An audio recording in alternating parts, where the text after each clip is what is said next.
विदुर और श्री कृष्ण की कथा। महाभारत काल में हस्तिनापुर के महामंत्री थे विदुर।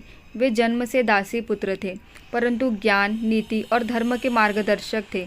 उन्हें भगवान श्री कृष्ण का परम भक्त माना जाता है। यह कथा उस समय की है जब वे श्री कृष्ण हस्तिनापुर आए।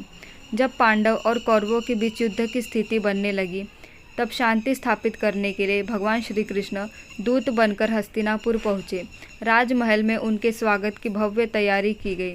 धृतराष्ट्र, भीष्म, द्रोण, दुर्योधन सभी ने सोचा कि श्री कृष्ण हमारे यहाँ भोजन करेंगे, परंतु श्री कृष्ण ने किसी का निमंत्रण स्वीकार नहीं किया।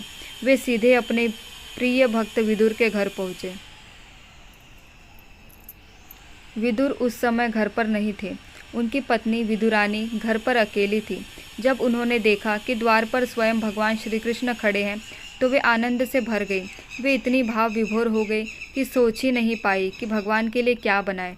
रसोई में कुछ भी विशेष नहीं था, केवल केले रखे थे।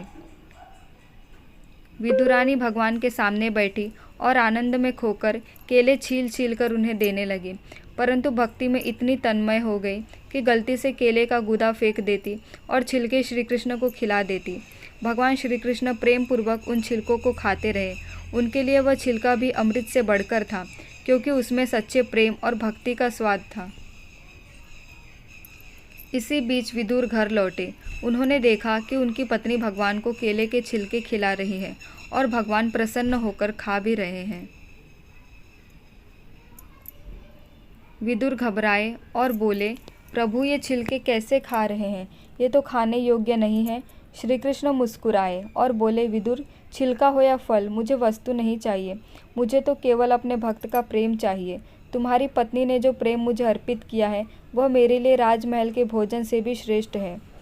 यह कथा हमें सिखाती है, भगवान को धन, वैभव, राजमहल का भोजन नहीं चाहिए। उन्हें केवल सच्चा प्रेम और भक्ति चाहिए। जो कुछ भी हम ईश्वर को शुद्ध हृदय से अर्पित करते हैं, वही उन्हें प्रिय लगता है।